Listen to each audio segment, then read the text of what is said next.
What is going on, guys? Asher here from Gadget Blur. Today we're checking out Parallels Desktop 12, or I'm sorry, 11 for Mac. This is going to be just a quick guide on how to install Windows 10 in a Parallels Desktop 11 for Mac. Of course, you need to be running El Capitan. I think Yosemite will work unofficially, but yeah, this is meant for really focus on Windows 10 because it has Cortana and a bunch of other stuff. A quick intro. You may be asking me, what is Parallels Desktop 11? It is a piece of software that allows you to run Windows inside of OS 10. And there are other programs that let you do this. There's Boot Camp for Mac that lets you run it natively. And then there's Parallels, and they have a competitor called the VMware, which allow you to virtualize it so you can run it inside of a window. I'll explain more in a second, but basically, people may be faced with the dilemma saying, why do I want to get Parallels and why do I want to get VMware? Now, I picked this up on Black Friday. Depending on when this video is going to be released, I don't know when it's going to be released. It may be gone, but I picked this up in a bundle for $79.99 with like a bunch of apps, so it's well worth it. It was well worth it. I picked up the home version. I was going to get the pro one, but it's per year, and with per year, you got to pay, obviously, per year, and it didn't really feel that it wasn't really worth it to me. So I went with Parallels Desktop 11. It was fine. You get all the cool features forever. Well, until the new one. If you want to upgrade, you got to pay some fee. But other than that, you got Parallels Desktop.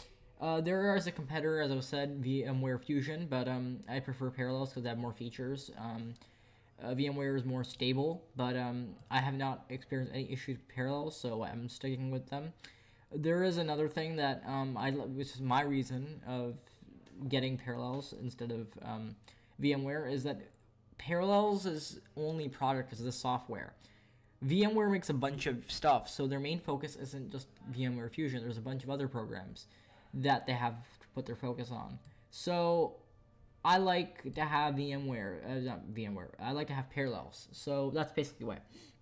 You want to, okay, so here's how you start and install Windows 10. I'm going to have a link down in the description to this page for Windows 10 ISO downloader. Finally, they let you directly download the ISO image. I don't know what the heck they were thinking, but if you're on on older versions of Windows, when you want to download like Windows 8.1, you couldn't download it, and when you try to download it, it would give you an exe file, which sort of pissed people off because we can't run exe files on OS 10, so you can't. And they basically said, well, screw you, you gotta run it on a Windows computer, get an ISO. But now if they recognize you're on a Mac, they'll give you a direct ISO image. You want to select your version, Windows 10. You can select KN or N or single language, whatever you guys want to choose. Windows 10 also includes the 64-bit, just so you know, and the Pro as well. Okay, more options. You can do all the Windows licensing stuff. Product language, you want to select English if you want, and you click confirm, and you will get 32-bit, 64-bit. You click that, and it'll download an ISO. It'll take it's about 4 gigs, so it'll take some time. I already have it in my computer, so I can just I already have it. So yeah. What you guys want to do once you have it downloaded is you open a Parallels Desktop, you install it and run it, and you get this page. Now, I already have a VM here, but don't mind that. What you want to be focused on is this plus button. You probably won't get this. Actually, you'll get this pop-up. You can get Windows 10 from Microsoft. Oh, I didn't know about that. You can actually get it now. I didn't even realize. So you don't even have to go through that. You can just go and click this button, and you'll download it directly. I already have the ISO image, so I'll grab that, and you'll have a list full of ISO images. There's Windows 10 right there. I select that and click continue. It'll ask you for a product key. Now, there are a bunch of product keys on the internet. I'll grab one right now. Interesting, it doesn't require a product key. Okay, so I just did some research, and turns out that you don't need a product key, so you can uncheck this. Continue if you have one, then. Now you have two options, productivity and games only. I'm going to be using productivity because I use stuff lately. You can customize where you want to install it, so I want to install it to my external drive, so my 1 terabyte, let's choose that. And let's go over to secondary. Let's open up Mac stuff, VMs, let's choose that. 20 gigs, customize settings before installation. I wanted to check that, but you may not want to. Get this pop up before we start. You can choose how much space you want to allocate. I'm gonna go over to hardware and bump up the RAM. So I'm gonna give it about, I don't know, 6 gigs should be fine. 4 processing, no, 4 terabytes, what the heck am I saying? Graphics, I'm gonna bump up the graphics settings because I have 2560 by 1440 monitor. I'm gonna give it like a gig. Yeah, that should be fine. Just change that over. I don't think it's recognizing because this is a Hackintosh, but whatever. Which lessen the hard drive? This is the test. Edit. You can change up this if you would like. There must be a better way. Edit. Yeah. I'm gonna bring this down to about 32 gigs. That should be fine. It's gonna be an expanding disk. So what that means is that, what the heck happened? It's something called an expanding disk, which means that it will expand. So as you put more files on it, it will automatically expand, but it won't contract. So you have to go back in settings to contract it down to whatever you have. But yeah, so once you've configured it to your liking, you click continue, and it will boot into the installer, and you are now waiting and to install. Now, it's mostly hands-free right now, so I'm just going to speed it up and let it do its thing. I'll let you guys know if anything happens.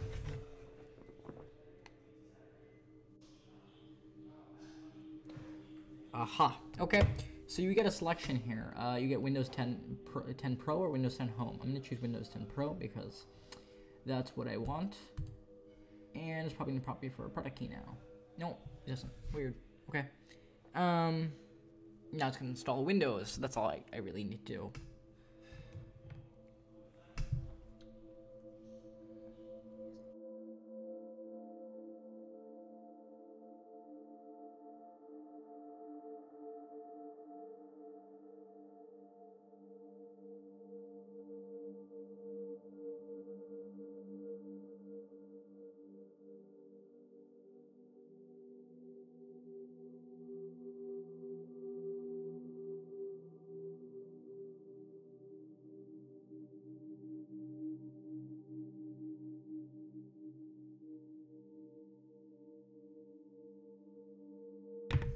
So we have rebooted back in OS 10, not OS 10, Windows, and we are now running Windows not natively, but in Book and Parallels. And we can set up Cortana and basically do whatever we want. So if you want to set up Cortana, here's how you do it. I like to set my search icon to just be the icon, so click the search icon, give it a second. It says, hey, I'm Cortana, would you like a personal assistant? I'm here to help. Whoops, what the heck happened? Aha. Here's some things I can do for you. I can remind you of a... Okay, let's click next. Use Cortana. Yep. Just call me... You can call me Ashur. Ahmed. Okay, that's fine. Let it. Okay, great. Ashur Ahmed. One thing, the last thing is that way I can keep track of what you want.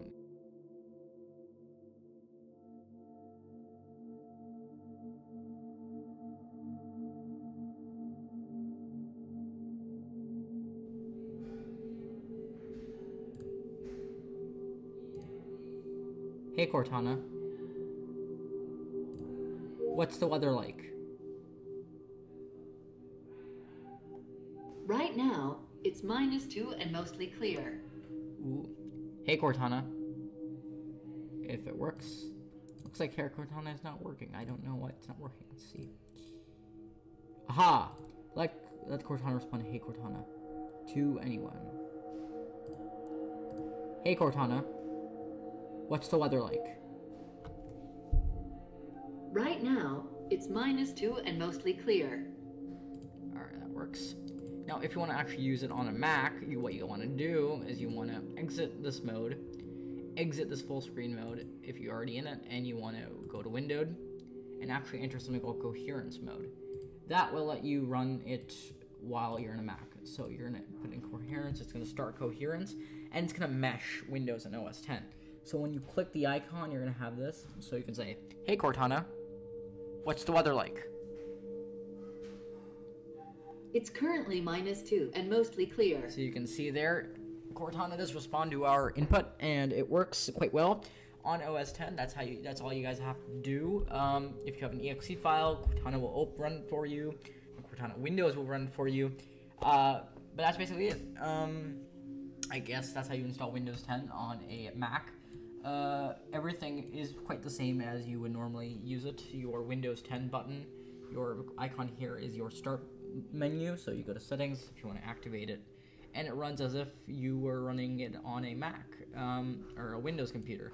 So I guess that's all there is, guys. Yeah, this is Asher Ahmed from Gadget Blur. You can check us out on Twitter, Facebook, Google+. You guys can check us out on our YouTube channel and gadgetblur.com. All those links will be in the description. And this is Asher for Gadget Blur, signing out.